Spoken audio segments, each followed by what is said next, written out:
하나님 말씀 역대상 9장 1절에서 2절까지 말씀을 봉독을 했습니다. 우리 말씀 가지고 바벨론 포로기를 보내고 있는 교회라고 하는 제목으로 우리 하나님 말씀 증거하겠습니다. 우리가 오늘 말씀을 보면서 솔직한 질문을 던지면서 좀 시작을 했으면 합니다. 지금 우리가 살아가고 있는 이 시대에 교회의 현 주소는 어디인가, 이런 질문을 좀 해보기를 원합니다. 우리가 흔히 사도행전의 폭발적인 부흥이라든지 아니면 종교개혁의 도도한 물결 또는 어떤 교회의 대부흥기, 한국으로 따지면 80년, 90년대였죠. 미국 같은 경우는 이제 2차 대전이 끝나고 나서 60년대, 70년대 이럴 때이고요. 하지만 우리가 냉정하게 우리의 삶의 자리, 또 교회의 현 주소를 돌아보면 지금은 번성기가 아니죠. 오히려 지금의 교회는 바벨론 포로기를 지나고 있는 이스라엘과 너무도 닮아 있습니다. 교회 안에서는 기독교 신앙이라고는 믿기지 않는 그런 부끄러운 일들이 많이 터져 나옵니다. 단순히 부도덕적인 일들을 말하는 것이 아닙니다. 부도덕적인 일은 교회가 아니더라도 인간이 사는 사회에서는 어디든지 발생하는 그런 일들이죠.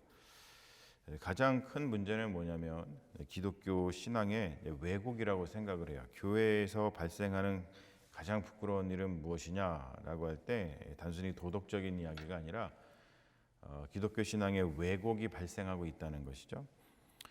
그 왜곡이 인간을 비정상적으로 만들고, 그리고 교회를 반사회단체로 만들고, 그리고 무엇보다도 이익단체로 만들었습니다. 특정 이념이라든지 또는 특정 정치 집단, 그리고 특정 도덕, 이것은 이제 자신들이 유일하게 어떤 관심이 없는 도덕이죠. 또는 본인들이 특정하게 이렇게 잘못하지 않는 그런 부분이죠. 이런 것들에 경도되어서 사람들을 차별하고 혐오하고 배제하는데 앞장서고 있는 게 상식적이지 못한 기독교의 가장 큰 문제로 등극을 했습니다. 저는 진보 신앙을 말하는 게 아닙니다. 그것이 아니라 바른 신앙, 정상적인 신앙, 또는 그냥 쉽게 얘기하자면 상식적인 신앙을 말하는 겁니다. 사람들에게 희망을 주고, 그리고 그들을 배제, 혐오, 차별하지 않으면서 어떠한 상황에서도 그들의 편이 되어주는 하나님의 사랑이 살아 숨쉬는 신앙을 말하고 싶어요. 하지만 요즘 보면은 사람들은 실망해서 교회를 떠나고, 또 스스로를 가나안 교인이라고 부르는 이들이 늘어나가고 있어요. 가나안 교인은 안 나가 교인을 거꾸로 한 거죠. 교회를 안 나가는 겁니다. 기독교 신앙을 가지고 있는데 교회를 나가고 싶어 하지 않아요. 바른 신앙, 정상적인 신앙, 상식적인 신앙을 말하는 교회는 오히려 외면을 당하고, 배제와 차별과 혐오의 논리로 신앙을 말하는 교회들이 부흥을 합니다. 이게 참 이상한 현상이죠.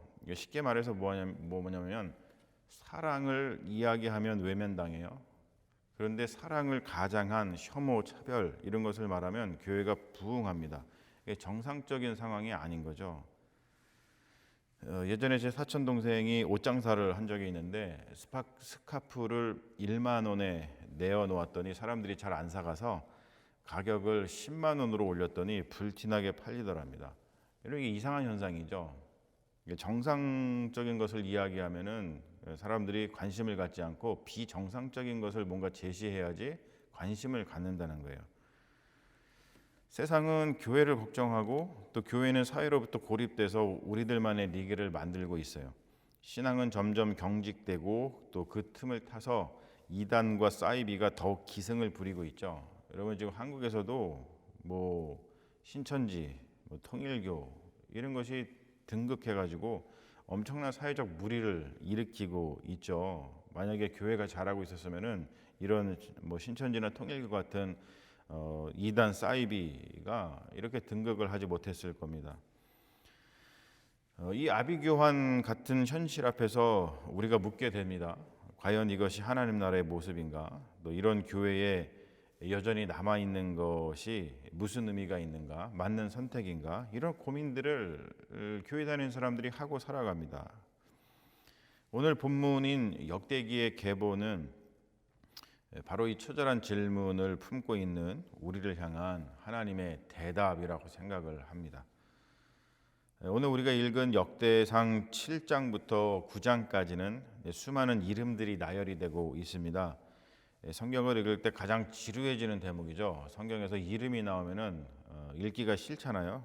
그런데 이 명단은 결코 영광의 기록이 아닙니다. 이 명단은 모든 것이 무너진 다음에 기록된 눈물의 명단이라는 거예요. 화려했던 솔로몬 성전은 파괴됐고 영원할 줄 알았던 다윗 왕조는 끊어졌습니다. 민족은 흩어졌고 공동체는 해체되었죠. 9장 1절은 그 아픈 역사를 이렇게 요약을 하는데 유다가 범죄함으로 말미암아 바벨론으로 사로잡혀 갔다. 아주 짧은 구절이지만 여기에는 많은 회한이 들어 있습니다. 그런데 성경은 그 잿더미 위에서 이렇게 묻는 거예요. 그 후에 유다가 범죄함으로 말미암아 바벨론으로 사로잡혀 갔다. 그런데 그 이후에 누가 남아 있었는가를 묻고 있다는 거죠. 9장 2절을 보면은 그들의 땅 안에 있는 성읍에 처음 거주한 이스라엘 사람들은 이러이러하다라고 나열을 하고 있는데 이들은 대단한 영웅이 아니었습니다. 업적이 화려한 사람도 아니었어요. 그저 지파와 이름, 거주지 정도만 간단히 기록된 그런 평범한 사람들이었습니다. 우리가 기억해야 될 사실이 있는데 그게 뭐냐면 바벨론 포로 생활 70년을 했는데 대다수의 이스라엘 사람들은 돌아오지 않았습니다. 이미 바벨론 문명에 적응했고 또 그곳의 풍요에 안주했습니다. 무너진 예루살렘으로 돌아가는 길은 불확실했고 위험했고 또 경제적으로 명백한 손해였어요. 하지만 여기에 기록된 이름들은 누구냐면 그 모든 계산기를 두드리기보다 여기 가면은 내가 불확실한데 내가 위험한데 내가 명백하게 경제적으로 손해가 있는데 이러한 계산기를 두드리기보다는 남아있음, 귀한 이것을 선택한 사람들입니다. 하나님은 세상의 기준으로는 초라하기 그지없는 이 소수의 사람들을 한 명도 빠짐없이 기억하고 그리고 성경에 기록하고 계시다는 것이죠. 자, 여기서 우리가 중요한 신학적인 원리를 발견을 하는데요. 하나님의 구원 역사는 숫자의 많음이 아니라 남은 자, 영어로 remnant라고 그러죠. 남은 자를 통해서 이어진다는 사실이에요. 그러니까 우리가 구약 성경 또 뭐 신약 성경 우리 성경을 들여다 보면은 이 남은 자를 통해서 역사하시는 즉 남은 자 신학이거든요. remnant theology라고 이것을 통해서 역사하시는 하나님의 은혜를 봅니다. 이 남은 자라고 하는 것은 지금 바벨론 포로에서 돌아왔던 사람들, 그 사람들의 귀한 공동체의 정체성이었습니다. 귀환 공동체의 정체성. 뭐냐면 우리는 이렇게 살아남아서 돌아왔다라고 하는 거예요. 근데 이게 단순히 우리는 살아서 돌아왔어 이게 아니라 단순히 우리는 잘 버텼어 남아서 버텨갖고 남았어 이런 것이 아니라 바벨론 체제 한복판에서도 하나님 나라를 다시 상상하는 사람들이었습니다. 이게 굉장히 중요한 거죠. 포로기는 하나님의 실패가 아니었다는 거예요. 그것은 불순물을 걸러내는 정화의 시간이었습니다. 이것을 성경에서는 심판이라고 얘기해요. 우리가 심판이라고 하면은 굉장히 좀 부정적인 그 이미지를 가지고 있잖아요. 내가 심판당했어. 하나님이 심판하셔. 이러지만 이 성경에서 심판은 그렇게 부정적인 이미지가 아닙니다. 다시 정화하는 시간, 다시 태어나는 시간을 가리켜요. 여러분 우리가 뭔가 하다가 일이 잘 안 되고 또는 내가 뭔가 잘못해서 뭔가 일이 어그러졌는데 심판을 통해서 내가 다시 새로워지고 나의 인생이 다시 회복되고 다시 나의 인생이 정상 궤도로 올라간다면 정말 좋은 거죠. 그런 일을 감당해 주시는 게 하나님의 심판입니다. 하나님은 이 시기에 이스라엘의 숫자를 회복시키거나 세상적인 힘을 과시하지 않으셨어요. 대신에 끝까지 신앙을 포기하지 않은 소수를 통해서 하나님 당신의 언약을 이어가셨습니다. 이들에게 남아 있음, 렘넌트라 그랬습니다. 남아 있는 것, 남은 자, 남아 있음은 단순히 어쩔 수 없이 버티는 수능의 시간이 아니었습니다. 그것은 바벨론이라고 하는 거대한 시대 정신에 대한 조용한 저항이었어요. 이 세계의 질서와 풍요가 전부가 아니다. 하나님과의 언약은 여기서 끝나지 않는다라고 하는 사실을 온몸으로 증명하고 싶었던 것이죠. 그러니까 여러분, 이 포로기 신앙의 핵심은 뭐냐면 도덕적 완벽함이라든지 순수성이 있지 않아요. 그들은 여전히 연약하고 실패한 민족이었습니다. 그러나 이들은 하나님과의 관계를 끊지 않는 그 신실함, faithfulness라고 그러죠. 이 신실함을 붙들었다는 거예요. 그러니까 신앙을 여기서 우리가 배울 수가 있는데, 신앙은 무엇인가를 이루어내는 능력이 아닙니다. 우리가 자꾸 신앙을 능력으로 얘기를 하니까 우리가 뭐 능치 못할 일이 없다 막 그러면서 신앙을 가지면 뭔가 불가능한 일이 이루어지고 내가 소망하는 것이 막 이루어지고 뭐 이런 것을 자꾸 생각하고 그런 것을 이야기하니까 신앙이 왜곡되는 거죠. 신앙은 무엇인가를 이루어내는 능력이 아니라 끝까지 포기하지 않는 태도를 신앙이라고 이야기합니다. 그러니까 좀 더 신학적으로 얘기하자면 이런 겁니다. 하나님 나라를 상상하는 것을 포기하지 않는 거예요. 하나님 나라를 끊임없이 상상했다는 것이죠. 그러니까 다시 하나님 나라를 신뢰하고 이들이 바벨론의 모든 특권을 포기하고 잿더미가 되었던 예루살렘으로 돌아올 수 있었던 것입니다. 우리가 주기도문에서 계속 이렇게 외우잖아요. 주의 뜻이 이루어지이다. 주의 뜻이 이루어지이다. 하나님 나라 상상하는 것을 포기하지 않았다는 거예요. 여러분, 이게 신앙입니다. 이게 너무 중요한 거죠. 이것을 좀 우리가 마음속에 이렇게 좀 잘 간직하고 신앙생활을 하면 좋겠습니다. 그래, 내가 끝까지 포기하지 않겠다. 내가 하나님 나라를 상상하는 것을 끝까지 포기하지 않겠다. 그리고 우리 입술에서도 계속해서 고백하는 것, 주의 나라가, 주의 뜻이 이루소서, 이루어지이다. 이것을 끊임없이 고백하는 겁니다. 이게 신앙입니다. 오늘날 교회를 지키는 것은 굉장한 도전이죠. 교회를 떠나는 것이 훨씬 합리적으로 보이고 그러니까 많은 사람들이 교회를 떠나서 가난한 성도가 됩니다. 또 교회를 비판하는 목소리가 더 세련되게 들리는 시대입니다. 많은 사람들이 교회를 비판해요. 얼마나 세련되게 비판하는지 몰라요. 무슨 이슈가 생기면 나도 한마디 보태는 사람들이 너무나 많아서 때로는 피곤합니다. 비판하면서 자신은 거기서 완전히 자유로운 또는 의로운 사람인 양 말하는 사람들이 너무 많아서 또 보기가 민망하기도 합니다. 그럼 어떻게 해야 되는가? 이럴 때일수록 우리는 침묵하면서 스펙타클을 만들지 않으면서 그냥 조용히 묵묵히 각자의 자리에서 주어진 사명을 잘 감당하는 게 그게 훨씬 좋습니다. 이런 거죠. 너나 잘하세요. 내 탓입니다. 라고 하는 이런 것들을 좀 마음에 새기면서 따뜻한 이야기를 하는 것 또는 따뜻한 이야기를 만들어가는 게 훨씬 더 좋아요. 세상은 묻습니다. 교회가 왜 저 모양이냐? 사람들이 왜 그렇게 줄어들고 있느냐? 하지만 하나님께서는 우리에게 숫자를 묻지 않으신다는 거예요. 규모를 묻지 않으십니다.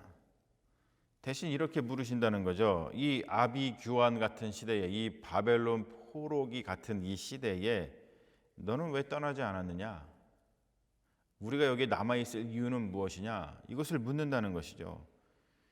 교회에 남아있다는 것이 교회의 모든 잘못을 옹호한다는 뜻이 아니겠죠. 문제점을 모르는 척하라는 말도 아닙니다. 다만 이 무너진 성벽 곁을 지키면서 우리가 울고 있는 이유는 어디에 있냐면 하나님을 향한 소망의 끈을 놓지 않기 때문이겠죠. 제가 위에서 말했듯이 하나님 나라를 상상하는 것을 멈추지 않았기 때문입니다.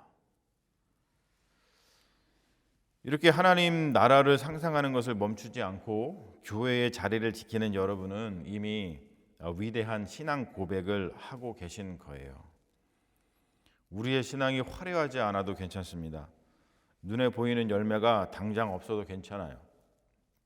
바벨론 같은 이 시대에, 바벨론 포로기 같은 이 시대에 우리가 드릴 수 있는 가장 정직한 고백은 이런 것이 아닐까 생각해요. 오늘 말씀에 근거해 보자면 이런 거죠. 주님, 저는 떠나지 않겠습니다.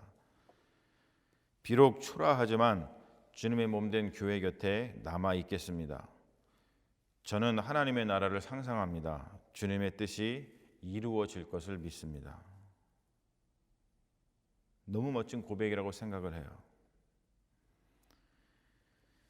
역대기 7장과 9장의 이름들 사이에는 하나님의 따뜻한 시선이 머물러 있습니다. 이 시대의 진정한 신앙은 승리의 계가를 부르는 신앙이 아니라 묵묵히 자리를 지키는 남아있음, 렘넌트, 남아있음의 신앙이에요. 바벨론 포로기 같은 이 시대에 우리 세화교회가 해야 할 일은 너무나도 명백합니다. 서두에도 말씀드렸듯이 바른 교회, 좀 정상적인 교회, 무엇보다도 좀 상식적인 교회를 만들어가는 거예요. 배제와 차별과 혐오를 걷어내고 그리스도의 십자가 사랑이 살아 숨쉬는 교회를 만드는 거겠죠. 이 땅 위에서 고통당하는 자들 곁에서 끝까지 함께하는 교회를 만드는 겁니다. 나는 고통당하지 않는 게 아니고 나도 고통을 당하는 거죠. 그리고 그 고통당하는 사람들끼리 서로 의지하는 거예요. 하나님 나라 상상하는 것을 끝까지 멈추지 않는 겁니다. 우리가 매일 함께 모여서 주님의 뜻이, 주님의 나라가 이루어질 것을 고백하는 겁니다. 너무 상식적이죠. 이런 상식적인 것을 뭔가 스펙타클을 일으키면서 하는 것이 아니라 그냥 묵묵히 그 자리를 지키면서 그 일들을 해나가며 따뜻한 이야기를 만들어가는 것, 따뜻한 이야기를 서로 주고받는 것. 여러분, 그것이 지금 시대에 우리 교회가 해야 할 일이라고 저는 고백합니다. 하나님은 오늘 이 자리에 남은 우리를 통해서 새로운 역사를 써 내려갈 것입니다. 우리는 이것을 믿습니다. 아멘. 우리가 잠깐 기도하겠습니다. 역사의 주관자 되시는 주님, 무너진 성벽 아래에서 남은 자들의 이름을 일일이 기억하신 주님을 찬양합니다. 바벨론 포로기와 같은 이 어두운 시대 속에서도 우리를 믿음의 자리에 남겨주시니 감사합니다. 세상의 비난과 교회의 연약함 때문에 마음이 아플 때마다 우리를 포기하지 않으시는 주님의 신실하심을 바라보게 하소서. 화려한 성공이 아니라 끝까지 버티는 신실함이 우리 신앙의 핵심임을 깨닫게 하여 주소서. 숫자의 적음에 낙심하지 않게 하시고 주님이 기억하시는 그 한 사람의 이름을 지켜내게 하소서. 떠나고 싶은 유혹 속에서도 주님의 몸된 교회를 사랑하기에 머무는 이들에게 하늘의 위로를 더하여 주소서. 우리의 남아있음이 세상을 향한 거룩한 저항이 되게 하시고 다시 시작될 회복의 씨앗이 되게 하소서. 십자가 사랑으로 우리를 붙드시는 예수 그리스도의 이름으로 기도합니다. 아멘.